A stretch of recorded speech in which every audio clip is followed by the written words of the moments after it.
If you own a rental, here's a question that trips up almost every new landlord and plenty of experienced ones too. How much should you actually set aside for maintenance and repairs?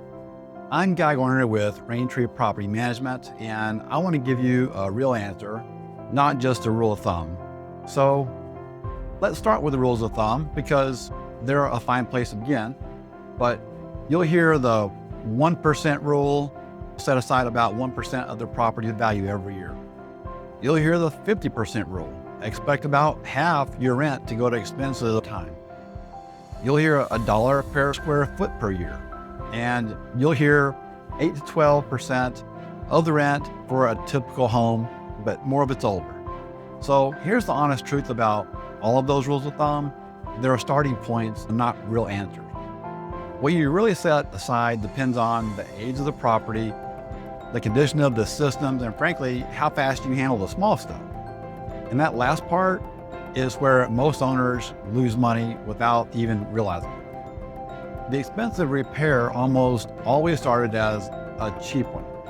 A small leak under a sink is a $30 fix on Monday, but if you ignore that for 3 weeks and it's a cabinet, a floor, maybe a mold problem.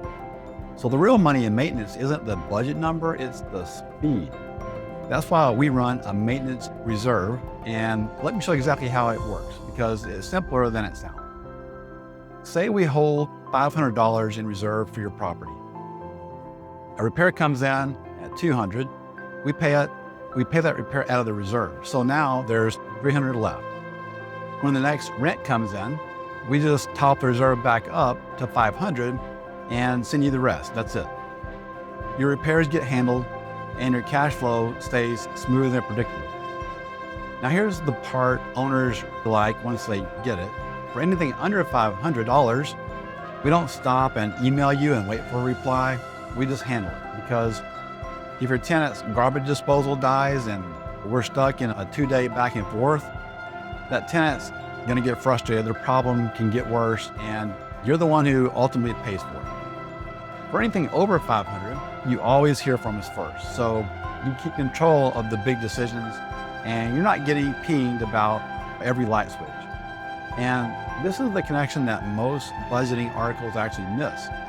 The number one reason a good tenant moves out isn't rent increases. It's actually maintenance that gets ignored, not handled in a timely manner. Every turnover costs you a vacancy, a make-ready, and a new lease-up. So fast and reliable repairs aren't just nice for the tenant, they're also one of the cheapest ways to protect your bottom line. And here in California, there's a reason to stay on top of it because letting real problems sit can actually give the tenant a legal reason to break the lease, and that's a headache that we just don't want to get into.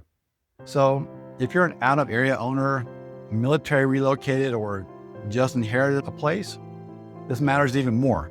But you can't take that 11 at night call about a water heater.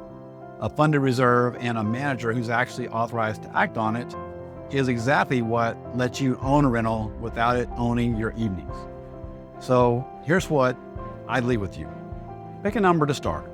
1% of value or 8 to 12% of the rent is reasonable, but understand that the budget is only half of it. The other half is having a system that handles the small things fast before they turn into big things.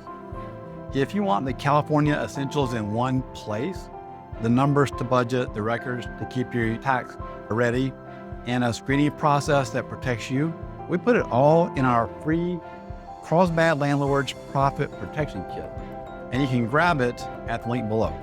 I'm Guy Garner with Raintree Property Management. Thanks.